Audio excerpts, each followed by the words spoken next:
It is Tuesday. Tuesday. Oh no! See, we're at the same. We matched pitch. I don't like that. We should always be in an off harmony. That You sounded disappointed me. pretty off harmony to me. I just want to say. I think I hear my dogs howling. The 15 dogs that you have out there. Yeah. Oh, everybody, humans of the universe, meet Candace. Candace Sampson, who has, I think what Raquel said, the best like website name. Life Oh in yeah, Life in Pleasantville. Pleasantville. What a glorious, like, it's just like a wholesome name. And then it's super honest. And it just makes it even more authentic. And anyway, but I'll get into the bio. But we have been waiting patiently to have Candace here with us on the show. And so, Candace, I'm so happy that you've joined us today. Thank you. I'm honored to be here. I've heard tremendous things about you, so I am thrilled to be here. Oh, and we've got to thank our publicist at Crystal Richard, who put us in touch with Candace. Shout out to a glorious mermaid over there. Candace has been in the trenches with women across Canada for over a decade, sharing her self-deprecating humor on Canada's popular YMC, her passion for travel and food on her website, Life in Pleasantville, and as a TV and radio personality. Candace's reputation for approachable professionalism, love that phrase, and a great sense of humor are demonstrated in her delivery of real-life stories that matter across all her digital and broadcast channels. What a legend. Can you just coach us? We didn't mention what she said. That's my radio show. So that's my fault for not putting it in my bio. So look at that. Yes, what she said we're going to get to as well, because that's what I've been binge listening to recently. And they're so well done. All of them are just so well done and really do hit with topics that matter. I love how connected you are to yourself as well as other people. But we'll get all into that. Because the first question I have is, how did you start? How did you start this? You're a radio host. You're a heart on sleeve recent divorcee, and you seem to be on a mission to warn, educate, and uplift women through knowledge sharing in women-led networks. So tell us what drove you to so vulnerably create a community specifically for women by women. I wish I could tell you there was like some master plan, but I actually got into this life, I guess, very ass backwards. I started, with a school supply business, well over a decade now ago with a friend of mine. We started the school supply business, and we had no marketing budget, and somebody said, "Oh, you should get on Twitter." And I was like, "What's that?" Never even heard it. It was brand new. And, I got on and I was hooked. I was just this community.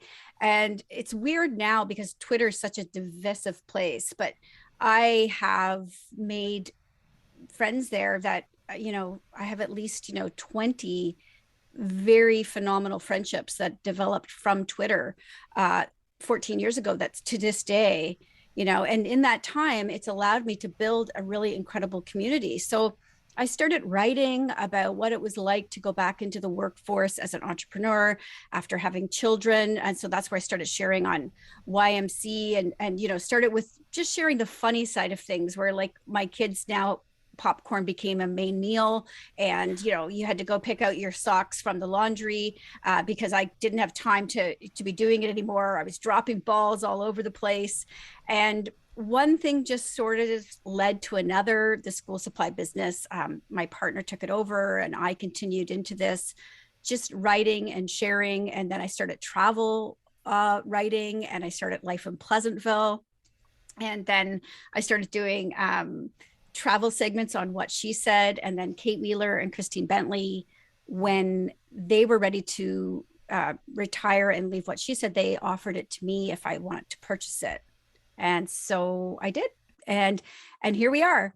My life is a disaster of doing a million things, not very well, but I love all of it. So that's what I do now. So arguably you do them very well. Very, very well. I definitely try. So what was that transition like, coming back into the workforce after having a couple kids?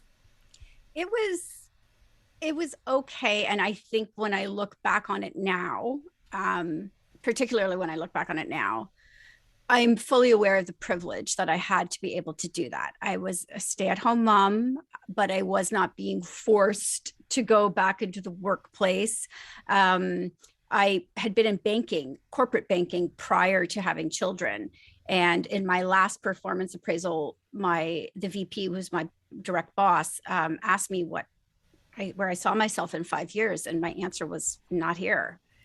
And he said, well, I can't really write that down. I'm like, sure you can. Like, why does it matter? I won't be here in 5 years.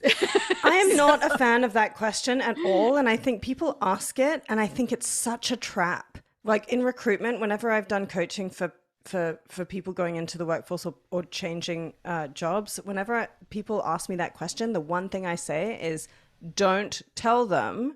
You can say, I don't know. You can say something like, you know, what I really want to focus on is the next 12 months because this is what, and you need to like pivot it a little bit. But I don't like when I love that you were that honest, but I've done it before, especially with creatives in the music and entertainment industry. And people go, well, you're just going to leave then. And it's like, well, who stays after 5 years anymore? But people still ask the question. We're almost trained to give these responses. Well, I see myself in your seat in 5 years, you know, and like that kind of bullshit answer that it like literally is bullshit. And it's, you know, it's this dance you do in this, it just seems so fake, dishonest to me. And so I really knew I was not going to be back. And so I was honest about that.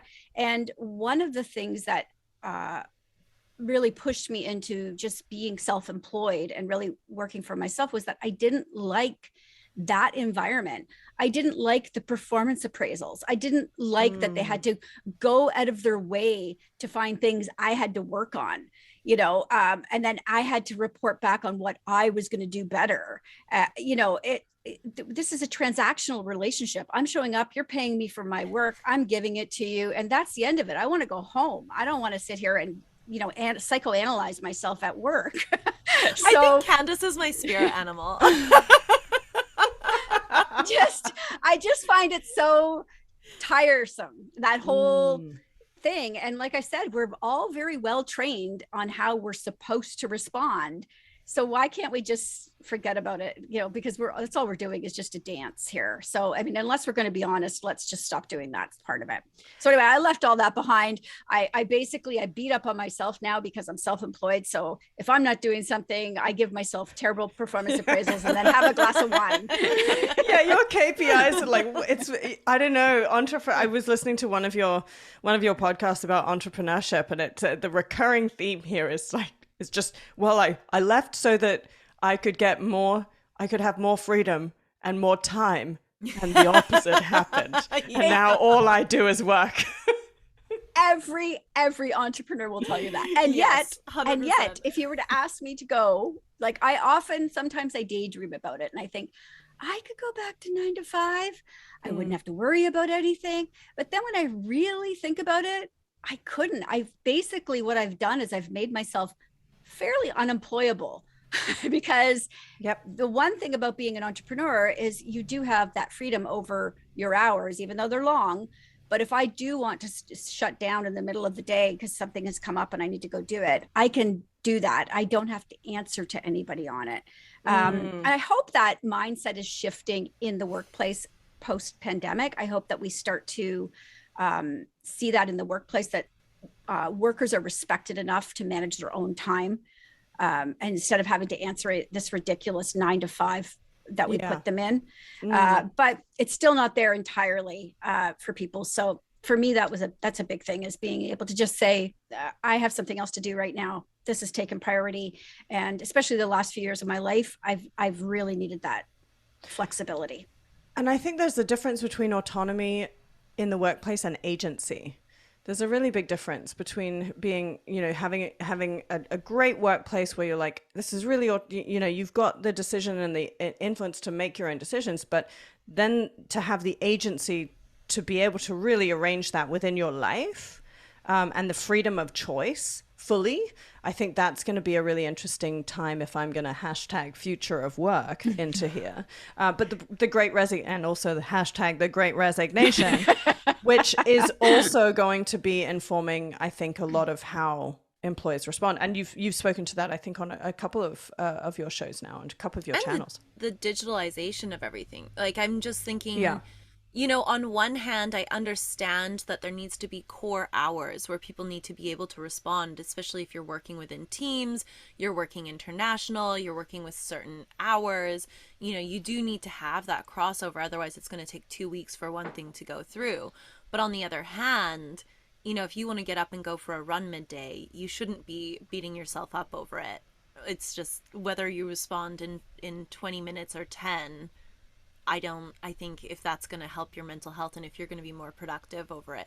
And we talked to Ashley Margison about this. So we had an episode on managing your hormones, and she spoke about how there's a difference between women and men in terms of obviously how their hormones fluctuate.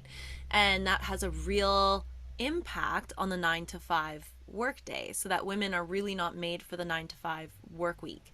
And she explains that it's because there's going to be days where women could easily work 14 hours straight, have full energy, and get more done than anyone else will. And then on the next week, you're going to have a day where you could barely get 2 things out. Your brain is everywhere.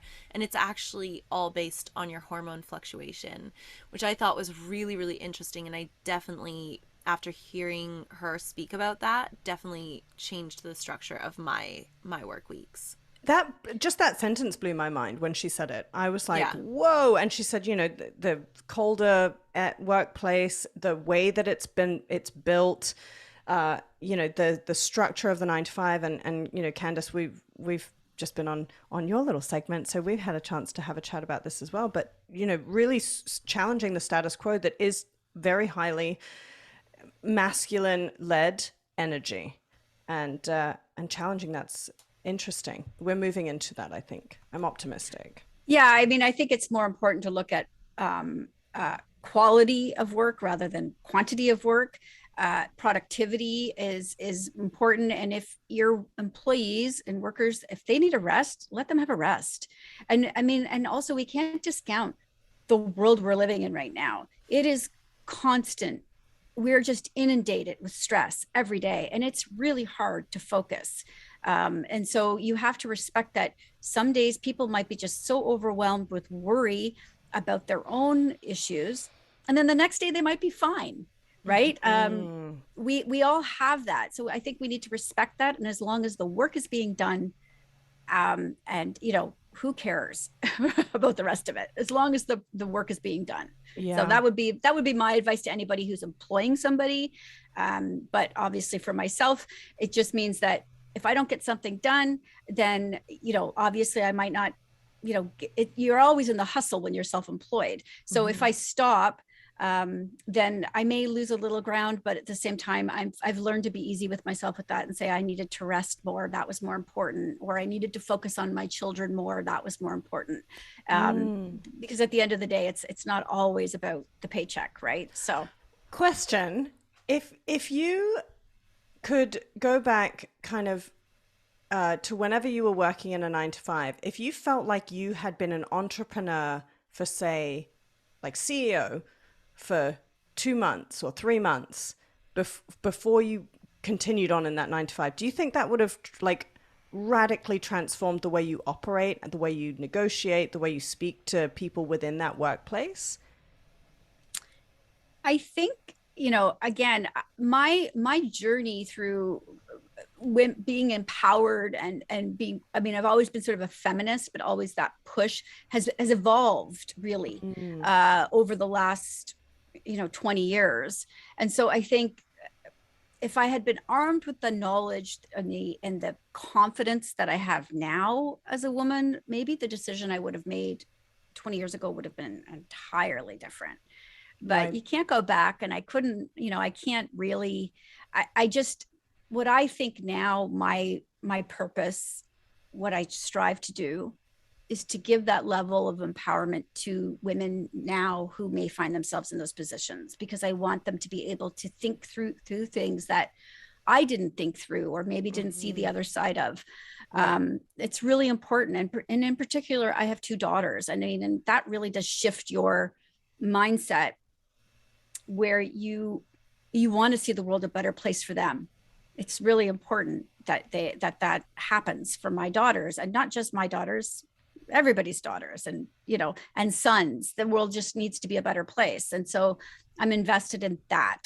But so I don't know. I mean, it's really hard to say what I would have done 20 years ago. I think I probably would have just been not informed enough to make an appropriate decision. Right. Really. Yeah. Right. Well, I mean, and now you've got endless knowledge. You've interviewed some of the top talent in Canada in various aspects of life. So what are the top takeaways from women who have been specifically on the entrepreneurial journey? Like, what are the biggest common threads you found? What are the biggest challenges that you've heard from people, and the biggest solutions? Well, you know, it's interesting. I had a conversation with somebody the other day about the glass ceiling, about shattering the glass ceiling, and then also the glass cliff, which I'd actually never heard of, how women can fall off the glass cliff when they get to a certain age, and about ageism and entrepreneurship as well. And how a lot of women who get to my age, I'm 52, when women get to my age, they feel like it would be very difficult for me to transition into a place of employment because of my age, because that ageism does exist. So it's surprising to me to hear that. A lot of women are entrepreneurs because they have no choice. They cannot get a job in a traditional workplace. So they are self-employed. They wouldn't call themselves entrepreneurs. And so that's interesting to me. A lot of people don't identify as an entrepreneur. They just maybe self-employed, or they do contract work, but that term is not what they would fall back on. And also, I think time and time again, I mean, I've interviewed Robin Kovitz recently, from Baskets, and she's got this huge business. Yeah, I loved that. She's wildly successful, and she will tell you, you know, God, she wishes she maybe slowed down a little bit, maybe didn't work so hard, you know, because it's true. And it sounds so trite because we say it all the time, but nobody gets to the end of their life and says, I wish I worked more. You know, I wish I worked harder. And right. So I think a lot of entrepreneurs, we get caught up in that hustle culture, and we forget a lot of the things that make life worth living along the way, right? And so that's important, I think, is to seek that balance immediately. I think it needs to be, if you're going to go into entrepreneurship, make that a goal, is to have that balance. You can be successful, but just, you know, make sure you're enjoying the rewards along the way. What tips and tactics do you have to actually enact that? Because I think we all generally know we should have some semblance of balance and all of that, but I think it's really difficult to know what to balance when.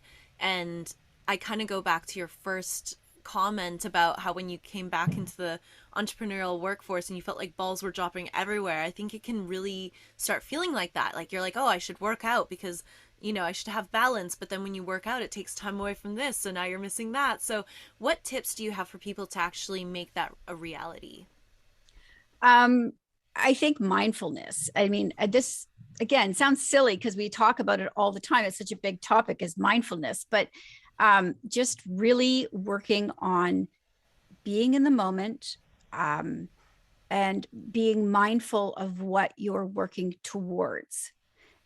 Oftentimes you get in the hamster wheel and you kind of forget what your goal is or what your purpose is. And so I stop and I ask myself a lot, is this advancing me? Is this helping somebody else?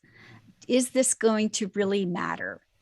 And if it doesn't, I kind of stop doing it. And this really plays to what I do in particular, because my life revolves around the social media, and that is a beast. Oh, I have to post on Instagram, or I have to post here. Or if I don't share this, you know what? Nobody cares. Like, just nobody cares. I mean, if people follow you and like your content, they will click, but also they'll wait for you. They're not going to run away because you took a day to, you know, maybe spend time with your child or go sit in the, you know, in the forest. They'll come and find you. And people who, you know, don't follow you, they're not going to miss you either. So just don't feel like you're a slave to those things. That is the biggest thing I've dropped, is I refuse to be a slave to these platforms. And they punish you. You know, you're on it all the time, and they reward you by putting you into the feed. You take a week off and it's like starting all over again. That's true. And that's ridiculous. Like, who wants to feed that kind of animal? Yeah. I don't. So I would say that is just ask yourself these questions all the time and check in frequently. You know, is this moving me ahead? Is it helping somebody else? Am I achieving my goals? And if none of those things are then just don't do it. It just doesn't matter. I love that. Mm-hmm. It's so well said. I've just finished reading one earlier this year, a book called The Dip by Seth Rogen, and it's When to Quit. It's a tiny little book. It's like 100 pages of like big writing kind of thing. Finish it in under an hour, and it does it. It's, you know, I love that, asking the questions of, who am I doing this for? I like to say, am I spending my time or am I investing it? And that goes with personal life. It goes with business. You know, who are you investing in? Who and what are you investing in right now, rather than spending it? And what's your verbiage? And I know that you had one interview recently that talked a lot about the verbiage. I think it was talking about white privilege versus white advantage, versus white advantage. And I Raquel knows this. I'm very, very big on our use of words. Wait, can you explain that? What is the difference between white privilege and white advantage? You go for it, Candace. Actually, it's your interview. Well, it's a book by Stephen Dorsey, and June Finley she interviewed him. It's a book by Stephen Dorsey, and he wrote a book where he talks about changing the language from white privilege to white advantage, and how just a small shift in that language, people will perk up and listen. Privilege puts them, if you say white privilege, people get their back up, they get offended, they say, that's not me, I don't fit that. But if you say white advantage, they're much more receptive to the conversation. And sometimes it's just these small little shifts in our language that move us forward, or sometimes move us back. There's the flip side of that as well. So, but to be aware of that is super important. And I think we've talked about that a lot over the last couple of years. Just in the general society, we've talked about how important language is. Look at something like defund the police. You know, we get the concept, we understand the concept behind defund the police, but holy cow, does that ever drive people crazy? They just get their back up, and not really getting into the definition of it. What does it mean? How do we, they just hear those words and they shut down. Yeah. And I think we do that with ourselves a lot, If the recurring theme is, I had it recently where I said, I've decided I don't want to always answer the phone and say, I'm really busy. And people would start to say it, because I was giving people an impression of who I am as well. So people would start to call and say, hey, I know you're really busy right now, and it becomes this self-perpetuating kind of self-actualizing cycle. And so me saying, I didn't know what the response was going to be next, though. I was like, well, instead of me being really busy, I just don't want to talk to you. Why don't you just not answer the phone, Christina? No, see, you are the avoidant person. You're like, just ghost, just disappear. I'm not avoidant. I'm just not going to answer a call if I don't want to talk to someone. I can't do that. I can't do that. I'm going to answer the phone and be like, I'm really busy. Okay, this is my theory. If it's very important, they'll leave a voicemail. I can check it, and if it's important, I'll call them back. I can't. Done. I can't do it. I can't. I have to tell. I am the person that as a teenager called up all the friends I wasn't going to be friends with anymore to give them the heads up. That's what busy? I did every 2 years in my teen life. I called people. I've done it and been like, I'm really sorry. You've asked twice now if we can go out for a coffee or do a thing. It's going to be no. And they're like, but we've been friends for years. I'm like, bye. And I feel bad, but I have to do that because I can't just leave them hanging because I hate that feeling. Well, the problem too, though, is that now as well, like, again, I feel like I'm a bit of a dinosaur here because I remember the time before the internet. So do we.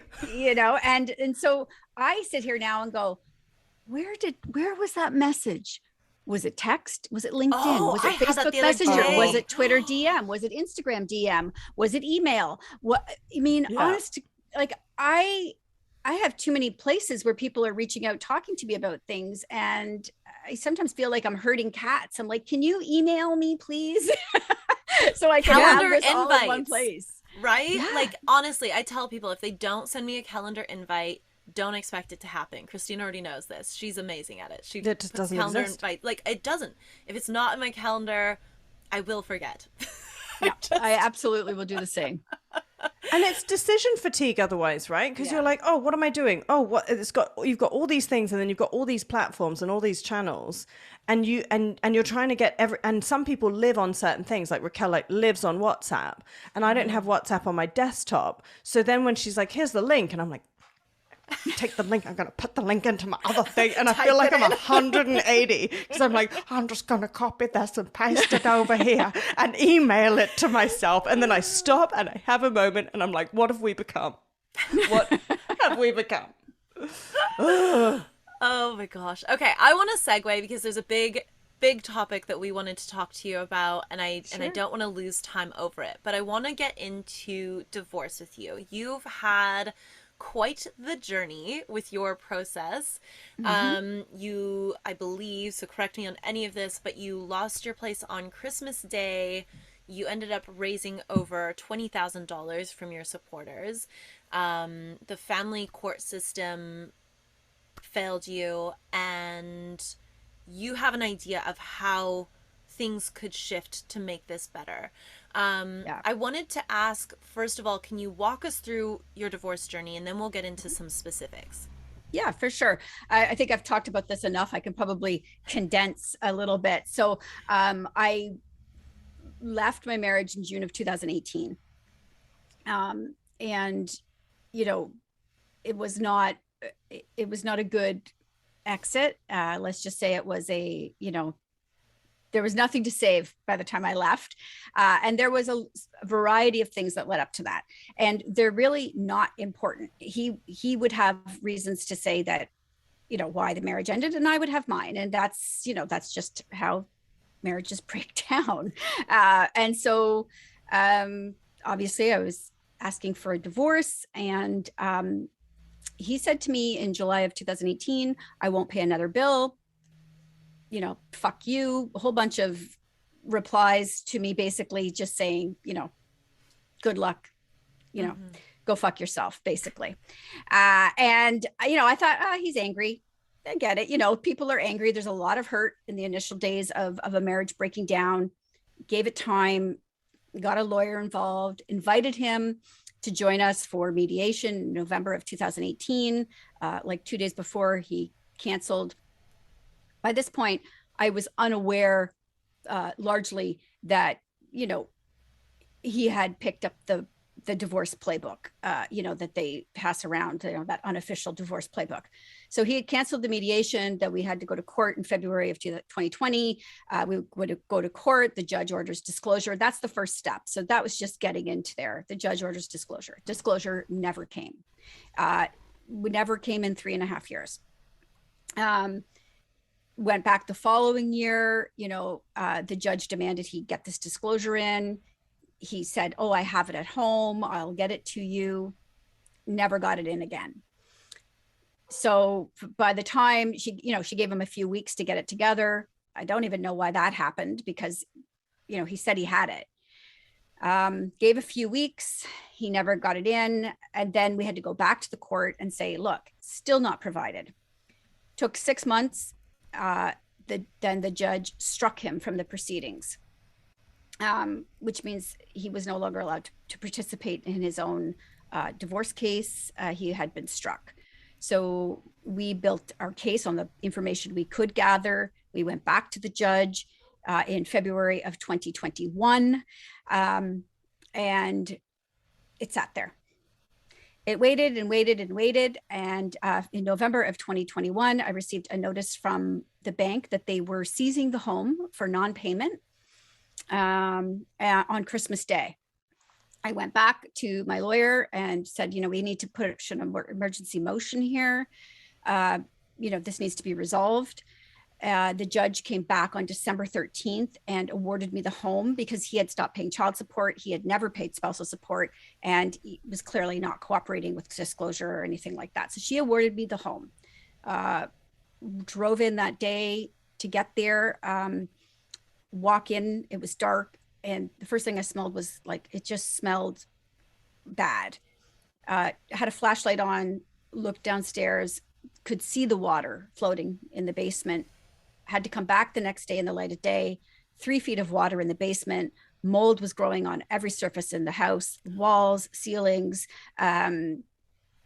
furniture, immediately just, you just spring into recovery mode, right? So I called, restoration people, got them at the house. I was just incensed. I was furious. The restoration people got there and I said, how does this happen? And the guy said, well, for this amount of mold to grow in the house, this has been like this for at least a month.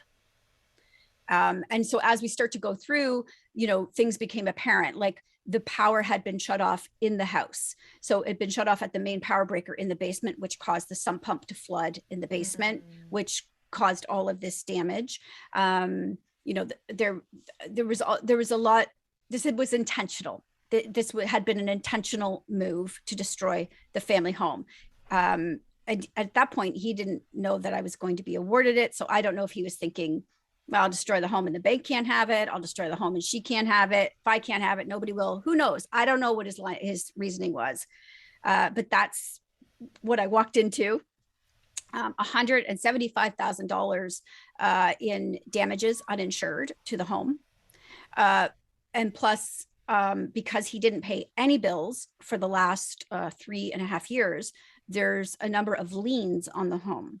So CRA had a lien on the home. The bank had a lien on the home. Property taxes had not been paid in 3.5 years. All of these things, these were all liens against the home. And in order for me to save the home, I need to pay off those debts because they're against the home. So I had to go very public with my story. I hated having to go very public with my story, but I couldn't see any other way through. With 2 weeks to Christmas, the bank threatening to take it, I literally just didn't know what to do. So I went public and I shared it on my Facebook page originally. I put it on TikTok. The bank gave me a 3-month extension. Thankfully, I just signed the mortgage papers yesterday. But we had to go back to court again. I'm still waiting now. We went back to court to say, look, what are we going to do about these damages and how are we going to resolve this? Still waiting. It's been 6 weeks, an emergency motion before a judge. I've requested 3 restraining orders for myself and my 2 daughters. And that's still outstanding. All of this is to say is that this system is just so broken, and it's become a joke. What I heard in the days following myself going public, they're very supportive. Obviously, my friends rallied. They set up a GoFundMe. They helped raise $20,000 to help with some of those initial costs. But there's always the flip side, right? Always the people who are going to give you, and so people are like, well, what did you do? And what infuriated me about that was because what I did was I followed the rules. I went through the court process the way I was supposed to. I never called him names. I never antagonized him. I never went after him. We had no communication, but I was also not egging him on in any way. I was just trying to get through this and get a divorce. And I'm still not divorced, which is freaking crazy to me. I still don't have that document. I'm coming up on 4 years in June now. Wow. So this is what happens though, right? Is that with the way the divorce system is set up in Canada, if one person decides that they are not participating, you literally have no recourse.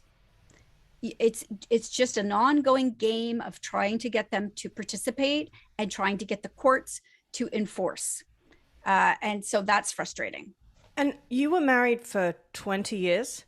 Nearly, yeah, we were together for 21, I think in total. We were married for 19. And how are your kids? How are the girls? Well, I think they're amazing. No, I mean, like how have they? But they have struggled with this. It has not been easy for them. But I don't like to share their story because it's not mine to tell. Mm-hmm. So I will say this: they don't have a relationship with their father at this point. And I don't know that they ever will, and that is entirely up to them. I have never discouraged or encouraged. I initially encouraged them to have a relationship with their father, but the therapist that they were seeing advised that it was not a good idea if they were not ready, and to not push it. So I stopped. I followed the expert's advice, as any mother would, in that situation, and hoping that there would be movement towards it, towards resolution and a stronger relationship. And I had encouraged that part of it routinely through it. And there were many attempts by them to have a better relationship, and it didn't work out. Yeah. Maybe someday they will talk about their story to somebody in a podcast about what it's like for them. But I will say that 4 years on, it's been incredibly difficult for them, and that the destruction of the home was not just my home that was destroyed. It was their home that they were basically born in and raised in.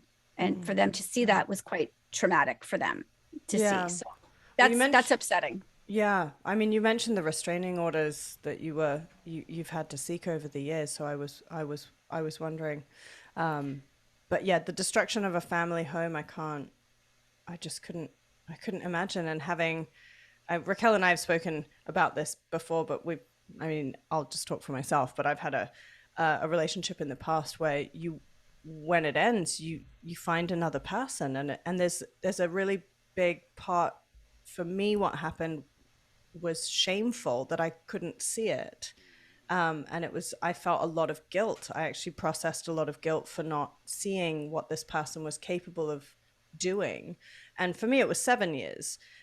Which is, yours is triple that amount of time, and with children involved. And I would love to know what you think, what can people do? This is too hard a question, but what needs to happen, like in a nutshell, for us to not have to go through this the way that you've had to do? Yeah.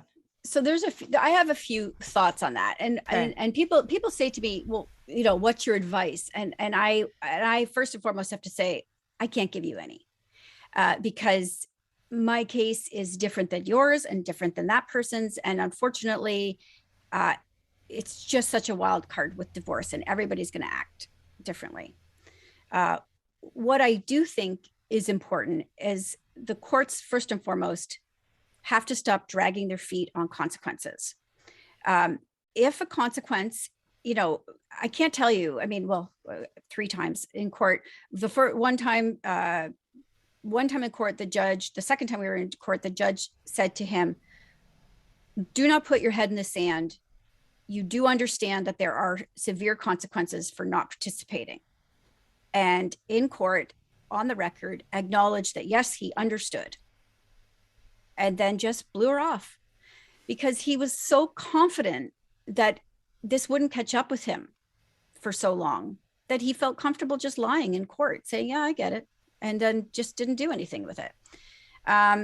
Now, my understanding, she said to him, I will strike you. I thought, oh, well, when the due date comes and he doesn't have everything in, he'll be struck. But that wasn't the case. It was 6 months before that happened. Right? Which delays my case. I can't move on to the next part. And essentially what happens is now the family court system is creating hostages. I could not access my wealth. I could not buy a home until I had a divorce agreement. I could not do anything until I had a separation agreement, which I still don't have. It's absolutely mind-boggling that somebody can be held hostage like this in the court system and have their life put on hold. And I can't even tell you how many decisions I couldn't make informed decisions on because I was waiting on the courts. Even now, as I'm sitting here talking to you now, I'm angry. I signed my mortgage papers yesterday and I walked out and I was pissed off. I should have been happy, but I was angry because I'm signing them because I am still largely uninformed about my own damn situation.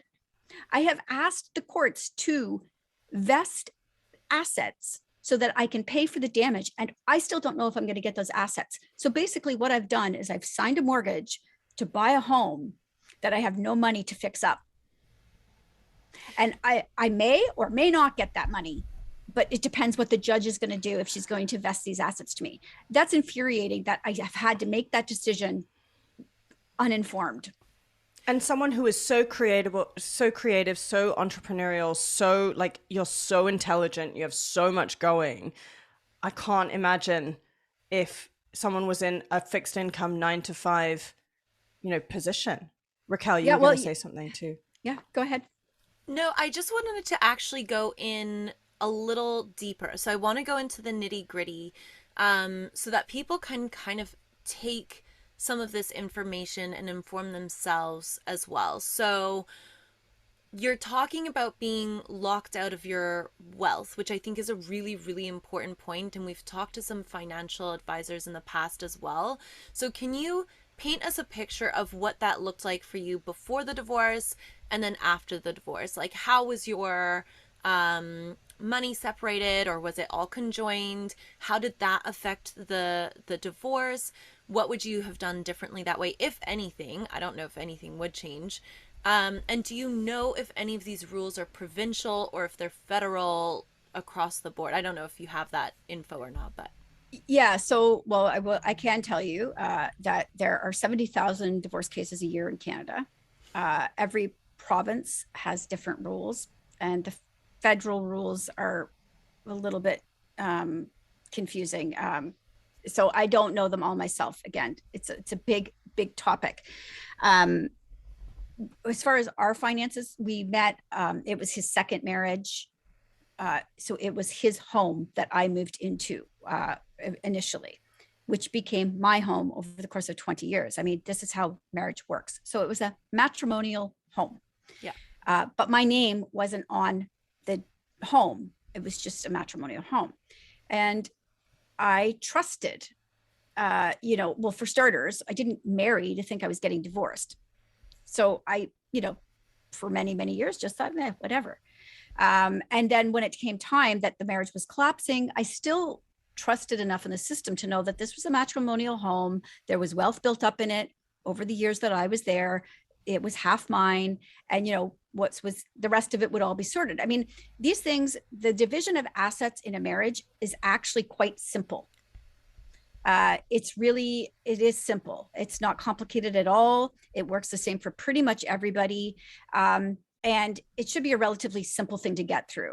But when you run into hurdles, when people are self-employed, when they hide money, when they don't disclose. So those things are, a mess. Now, if I could go back and do it all over again, I would have made sure there were more protections in place. I would have made sure my name was on the deed of the house. I would have, had separate bank accounts, all of those things, definitely.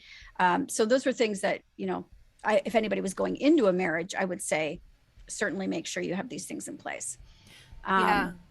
We had now. Yeah. Sorry. No, if you're in a marriage though, and those things aren't in place, I would say get them in place if you're thinking about leaving. And it sounds sneaky, but I am here to tell you save yourself, be sneaky. I wish I would say you could trust in the system, but I am a perfect example of that. You cannot trust in the system to do the right thing. Yeah. And I think the other side to that, what you're just kind of touching on, is when you're dealing with courts, I think what's really, really difficult in divorce, and to be clear, I have never been divorced, but I've seen my mother through a couple, so I've been around a little bit. But I think one of the really difficult things is it's obviously emotional. It's bound, like relationships are emotional.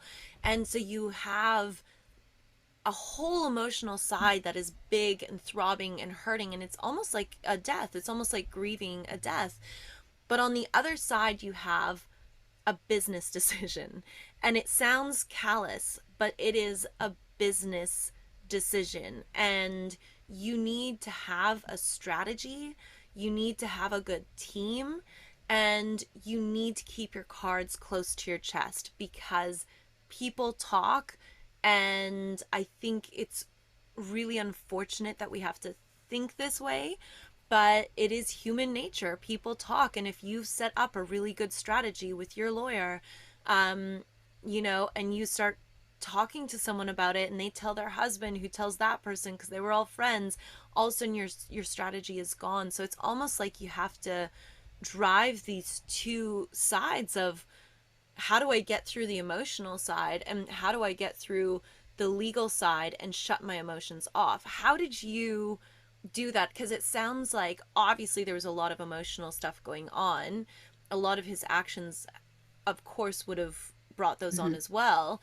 But now you're also having to deal with the court system, and you know, being very, very calm and strategic throughout it. So how are you able to compartmentalize basically within that time? Because this is a long time to be doing that.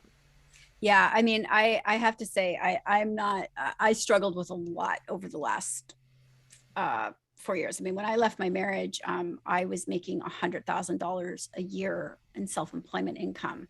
And in 2021, I earned $16,000.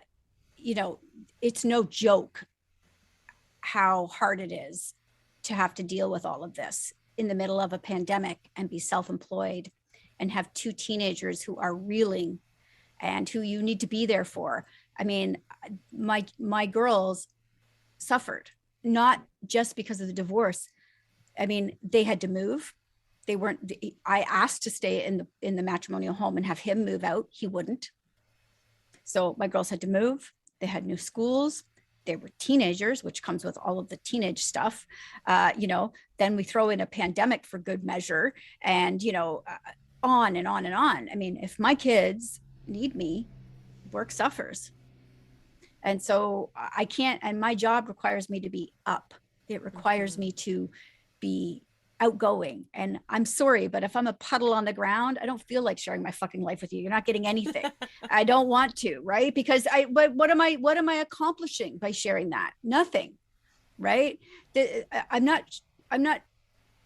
again, it comes back to what am I giving? What is the purpose of this? If I'm just sharing just because, I mean, I have friends for that. I don't need to dump that online. So that was difficult. And as I said, you're not in the game for a week, you fall off the radar, people stop looking for you, brands stop looking for you, sponsorship dries up. Like, it was just crazy. I mean, I just so overwhelmed by all of it. So I would say, as far as managing, I really had to look within. I did a lot of reading. Honest to God, I think I've read every self-help book out there. I did meditation. I still do meditation. I have apps on my phone, the Calm app. Cannabis beverages have been a fabulous addition to my life. They've really helped calm me down in the last year. I started drinking those instead of wine. I did stop drinking. I gave that a complete pause for, last year I quit for 265 days. This year I quit for all of January. I rarely have a drink anymore, but all you can do is work on you. Mm-hmm. That's all you can do. I stopped worrying about what he was doing. I didn't care. I knew he was up to some crazy shit, but I had no control over it. So, you couldn't worry about that. You can only manage what you can manage. And in terms of, going through the divorce system, I think it's a terrible idea to go into anything sneaky or behind somebody's back or anything like that. But at the same time, if you know what you're getting into, if you know what you're going to face, because you know your partner. I mean, I knew what I was going to be up against, kind of. I anticipated that there would be challenges. His personality was such that I expected some challenges, not to this degree, but, you know. So I immediately, the day I left, moved every single communication with him in writing. Every single one. Right. Because it was too easy for words to be twisted if we were speaking on the phone, and I wanted to make sure there was actual in writing communications between us on every aspect of it. So that's for me what I did. But I did try mediation. I would have been good with that. And I do say this, I have some empathy for him, because he has destroyed his own life in the process. And if the courts had done their job, they may have prevented some of this, right? By allowing it to carry on, he felt empowered, emboldened to keep going, because nobody was stopping him. Right. He could carry this on for 10 years. Nobody was going to stop him in his mind, right? Because every time he did something, every time he ignored something, there was no consequence. Yeah. And I think that's such an interesting, it happens in so many different facets of what I know as, Western world. I mean, because we live here, where people who win and get ahead are the ones that ignore the rules and do things anyway. Yep. And it becomes not only our responsibility, unfortunately not our fault, but our responsibility as people who are other than that, to not only figure out how to stay within the rules, take the higher ground, and hold your values really true, but also to then concurrently find a new solution. And then spend all of the time, which is what you are doing it brilliantly, by the way, bring enough other people on board that you challenge the status quo en masse. And that, I think, after listening to all of what you've said and having binge watched, and listened to so many of the things that you've done, and read your blog, like you have countless articles where you not only manage to articulate what so many people are feeling in that very, very fine line of being vulnerable, but not floodlighting, as Brene Brown calls it. Not sharing from a wound, sharing from, from a scar, albeit a fresh scar. And then still managing to show up. And I remember one of your podcasts where you, or it might've been the radio show where you said, I would love to say that it's great to be here right now. It's almost Christmas, but I am furious. And you were like, I am in a bad spot, and that happens, and that is life. And I think that's the one thing I'd love, all these tips and tricks are so important for us to listen to. And I'm sure we'll all be listening to this again and again. Hopefully not ever have to use them, but if you do, here they are.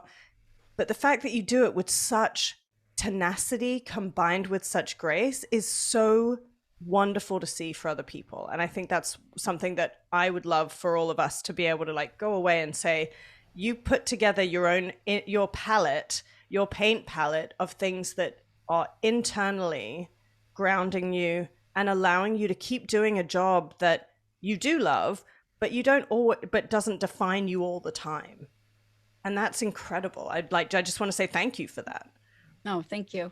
I mean, I think that when this happened to me, I know throughout the whole entire thing going through this, I always just positioned it like, what is another woman going through?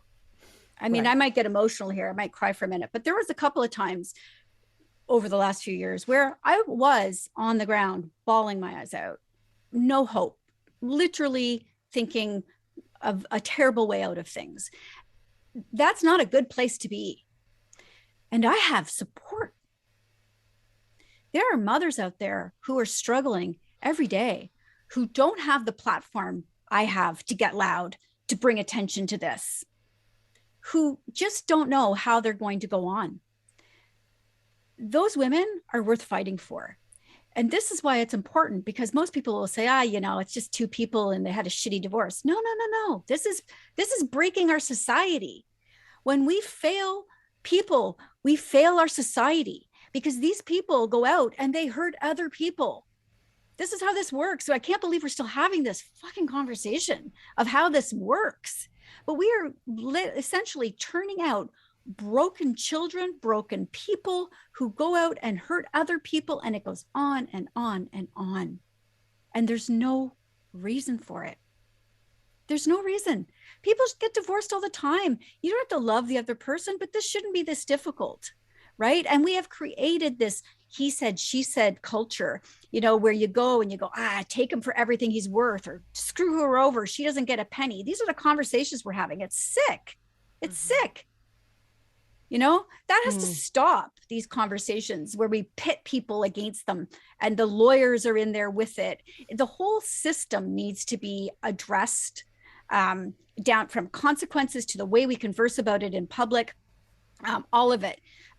It's harmful. And all I can think about is the women who don't have a voice. And so that's why I will continue to bring awareness to how broken this system is. Because I'm done. I could basically just throw in the towel now and walk away. I'm done fighting. But I don't want other women to have to go through this. And I certainly don't want a mother to lose her life because she's despondent and has nowhere to turn. Right. That is what keeps me going in this whole thing. Have you seen Betty Broderick? It's a Netflix show. So it was Dirty John was the first season. Betty Broderick is the second season. And it is literally, I actually just watched it, and it is literally following Betty, who goes through a divorce. She's very in love with her husband. This is in the 80s in the US, so different system. But it's based on a true story. And he just it was the whole thing. It was the playbook. He just went after her so hard. He was a lawyer. He had all of the control. He had all of the financial control. And he was able to manipulate the courts into believing that he was doing good by voluntarily giving her spousal support. And yet because it was voluntary, he had full control of it. So he would penalize her. So when she would get angry, she would, let's say, swear at him and leave a voicemail. And he would penalize her to the point where she owed him money because he had penalized her so much it went beyond the money that he was giving her. He completely denied her setting him up, all of these things. And I think that really goes down to the systems. And I don't know how the court systems work well enough to speak on this. I don't know if you do or would feel comfortable about it. But I want to bring in the feminine aspect. So your typical people who are taking time off of work to be with kids, whether that means they're stay-at-home moms or whether it means they just took a year off per kid. I mean, that alone can create such a setback, let alone having just the feminine tax, just being a woman as it is. And a lot of companies believing that you will take time off and thus you don't, get the same number of raises and what have you. All of that comes into play. I think it brings an aspect of financial vulnerability. And I think that we're seeing a shift now in how families are being set up a little bit. But I wanted to ask you about that. How is that coming into play? I know you talked also about working for yourself being another big issue that I hadn't even really thought of, to be honest. So can you bring a little bit of light to that, just being a woman in this system? Yeah, I think there's the whole thing, for starters, that needs to be addressed in the courts is the fact that, unpaid labor is a thing, and it needs to be brought into and accounted for in the courts. A lot of women, I stayed at home and raised my children, and then I started working from home. But through the years, that saved thousands of dollars in childcare. It saved money, in other things, other aspects. That's all contributes to the value of the house. And so that unpaid care economy needs to be included in divorces, and it's not right now, but I think it definitely needs some consideration. I think that we know that women are disproportionately hit harder after divorce. I mean, the Justice of Canada website has this up on one of their pages. They list the data, how women are affected. Your pay is decreased for 6 years. You struggle to catch up. They list all these things, and yet they're not actioning it on the other side in the courts to address it. Women, we tend to be, not as aggressive. Now, that's not to say that women don't cause problems in courts. And I want to be clear on this, because this is not this part of it is not a male female thing. This is who's the bigger asshole? That's the person who's going to get stuff in court. You can file 1 million crappy motions in court. You can delay, you can, throw accusations, you can lie. That's not male female.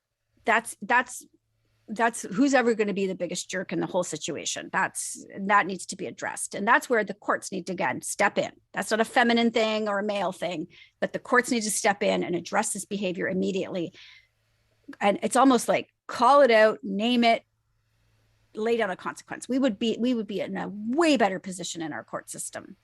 And then I think we need to have specific supports in place for women who are, raising their kids either alone, completely single. I had my parents help me, but my parents are in their 70s. They went through the teen years. They were like, sorry, we're out. You can deal with that. So I will say this, and I've said this before, I called the village. They did not come. Mm-hmm. And so it could be because the pandemic put a strain on things. It could be because we've gone so far, we've underfunded things, but I found it very difficult to find the support I needed. And I think that again needs to be addressed, is that women have the support, somebody to talk to. Therapy, for God's sakes, should almost be free for people going through this. In fact, I think if the first thing we did was sent people who are getting divorced, the first thing we did is sent them to therapy before a lawyer, we would have, again, way better outcomes. You might be able to talk somebody down. You may be able to diffuse anger. And that would save, the lawyers would get paid less, but holy cow, it would save a lot more money in our system. I think about what I spent. I spent 2 university educations with my lawyer. That's money for my children's wedding. That's money I can't give them to buy a home. This is their legacy that was affected through this. And that really does need to be addressed and it needs to be quicker. Again, why are we dragging this on?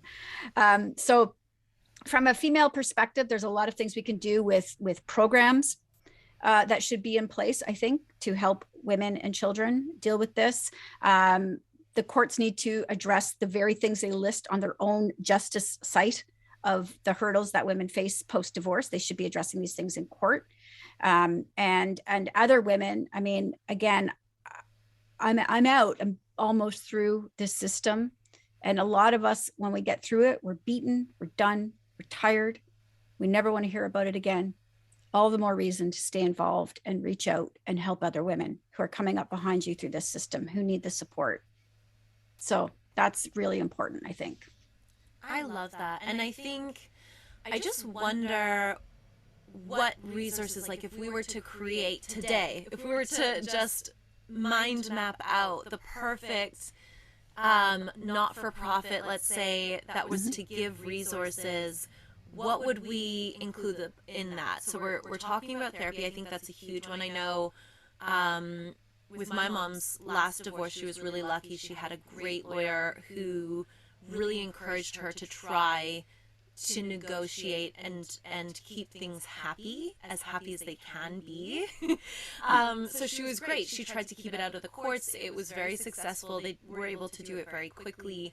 And what could have very, very, very easily, there were some short fuses in the mix. So what could have blown up didn't, which was very thankful. But I know on the other hand, I've seen many divorce lawyers who are encouraging more.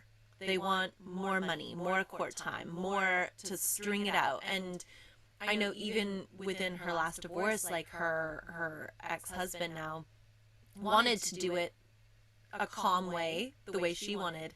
And his lawyer was actually really pushing him to not do it. And even when he said no, his lawyer was still trying to push him to drag things out, bring it to court, do all of these things. So I'm just wondering, like, what team could you build to have the most successful chance at a decent divorce? Let's just put it as decent. I don't think there's a good divorce out there. Let's just call it decent. What team could you build? If I was to, I guess, blue sky how divorces should operate in this country, I think that everybody should have to attend mandatory. Now, there is a mandatory session in Ontario, by the way, that you have to go through. They walk through like things you need to do, but it's like one thing. You go in with, 50 other people, you listen to them talk, and then you're off, and you're on your own to navigate this system. I think there needs to be, I always liken this to my youngest daughter had hurt her back cheerleading when she was a child, and she ended up with chronic pain. So she went to the chronic pain team at CHEO. And when she walked in, she was assigned a pharmacist, a doctor, a physiotherapist, a psychologist, and there was somebody else. There was the team of 5. And it was a holistic approach to the pain that she was suffering. That's what we need in divorce. We need a holistic approach. When 2 people are going to get divorced, it should be mandatory that they go and they meet with a team of people. And you have a therapist, a financial advisor, a lawyer, a mediator, who knows what else you could possibly need, child support help, somebody to help your kids through things. That holistic team would get together, and separately with the 2 parties or together, depending on the level of antagonism, I guess, between the 2 of them. But you would sit down with these people and you would map out a plan. And then there's a couple of things that need to happen immediately. There needs to be a cooling off period. People need to go to their separate corners.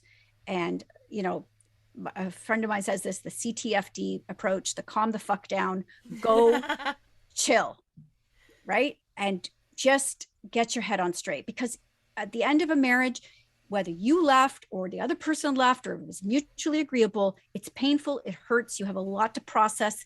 And in that time, you're not thinking straight. And so you got to process through your anger. You got to process through all that stuff. So a cooling off period is essential. The other thing that needs to happen, though, are financial snapshots need to happen immediately. They need to be on the record and, stamped that this is what this is. And that disclosure, dragging out disclosure for, or never even providing it, that needs to end. That needs to be immediate financial snapshots, so that this stuff does not happen down the road where funds can be moved around or things go missing or you can lie. That just hurts people. And then it goes on from there. Your team stays in touch. They help you get through it. I mean, I know it sounds like a lot, but I got to tell you, I think we would save millions of dollars in the costs to society if we approached divorce that way, instead of the current way where we send people to their corners and put their boxing gloves on and put them in a ring together. That's what we're doing. And the lawyers need to be absolutely 100% removed, frankly, from the system until they can behave better, because they are creating a lot of the conflict. And every time I had to call my lawyer, I would cringe. Oh, there's another bill. Mm-hmm. Every email, oh, there's another bill. It's wrong. So I think the system needs to be created without the lawyers, and then they can be brought back in for their expertise once the system has been created. But they need to stay out of it in the initial part, because what they'll do is they'll just create more conflict. Yeah. Totally. Yeah. Totally.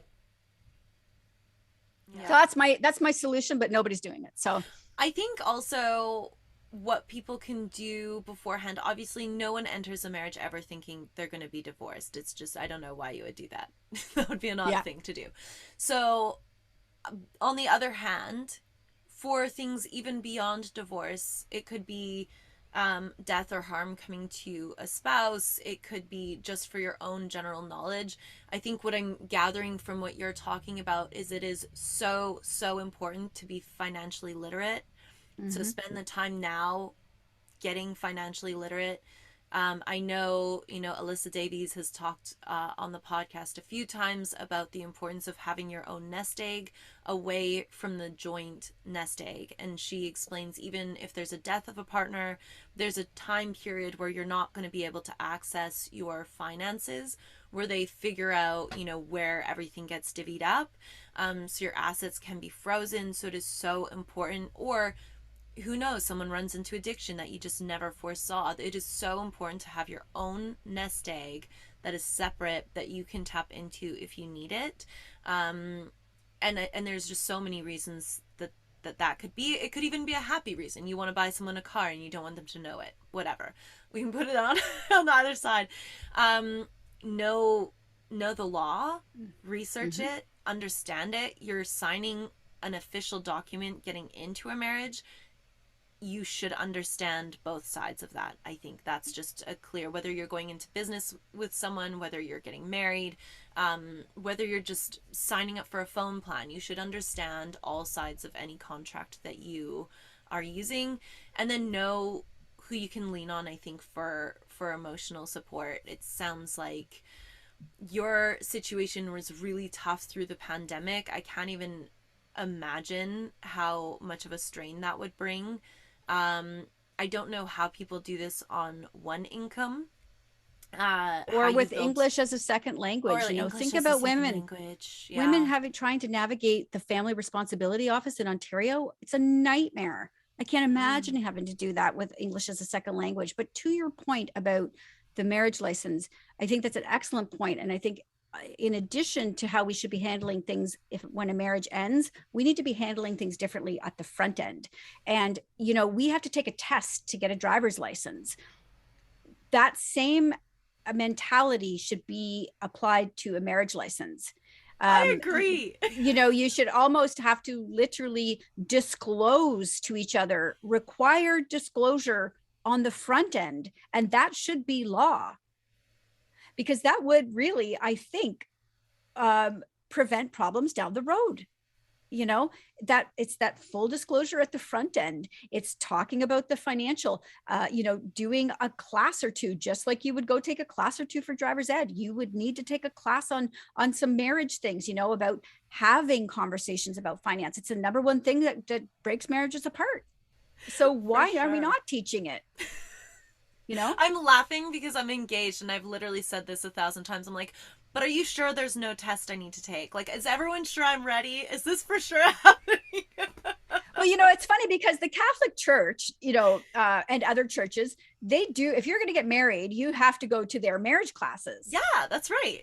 Unfortunately, most of it's stuff we don't need to know about, like it's Catholic Church stuff. And I can say that as a former Reformed Catholic, but but the financial stuff, the real stuff that's going to matter in your marriage, that should be something that almost, I think, provincially or federally or however that happens, that should be something that, because literally how great would it be 20 years later to pull out a document and say, look, you guys understood the assignment, you signed, you were here, now what are you doing? And you pull out and that's all there laid out, and you just got to go back on that, that original document that's filed somewhere, that you took the test, you understood the test. You can't blow it now. So, and you can't feign ignorance because you did take this test. So maybe that's the path we need to be on. I think it is addressing this at the front. I think it totally is. And the reality is you should have full disclosure by the time you're getting married, one would imagine. But we don't, right? We're hardwired to not have those conversations. It's uncomfortable. You don't, Yeah, don't ask. Yeah. I think I'm here for it. Whoever is listening and wants to set that up, give us a shout. Give me a shout. I'm in. Candace has some things to weigh in on. I have lots of opinions. Yeah. Oh my gosh, that's amazing. Christina, do you have any other questions? No. Well, I've left you speechless, so. That's a lot to digest. It is, I know. And I feel like I've only scratched the surface. Honestly, I've really just scratched the surface because there's just so much. But I think, if I could give any advice to anybody going into this now, eyes wide open, don't trust in the system, advocate for yourself, and call in the troops. I leaned on my girlfriends so often, and I'm so lucky that I have this incredible community around me. They've been everything, but right down to everything. When I would send, an email, I would run it through 3 girlfriends before I'd hit send for tone. Am I being too snarky? Am I being too bitchy here? Did I make my point without being cruel? Everything is admissible in a court of law. So I was very careful. And when I wanted to vent, I didn't do it online. I would call my girlfriends up and, vent with them. That's how it's done. Don't do it online because that can come back and haunt you. Yes. Find your fire friends. Yes. There we go. Well, Candace, thank you so much for spending and investing this time with us. It's been, really, really eye-opening from entrepreneurial journeys through being, proactive and preventative with something that can be really messy in all kinds of relationships. I just want to say thank you. And, we'll put all of the show notes out with where people can find you. You've got a show. What is the radio station that you air on? Well, I'm on 3 radio stations. So I'm on 105.9 The Region in Toronto, Blast the Radio in Ottawa, and 107.7 Pulse FM in Surrey. But all the shows go up on podcast after they air on the radio, so you can go back. And most of them are evergreen. It's always interviews that will just resonate forever, usually. So nothing that expires. Well, thank you so much again. This was amazing. What She Said Talk is really kind of the overarching handle, and find Candace on Twitter, on Instagram, with an exclamation mark. P.S. But is it in the? It's what she said! Exclamation mark. Oh, right. If you're searching it, what she said. Talk. Yes. Thank you, Candace. Thank you so much, ladies. This was great. Thanks for listening, bombshells. In order to continue to elevate, subscribe and don't forget to click that little bell so you can get notified every time we have a new badass brunch. Until next time, stay focused, fierce, and fabulous.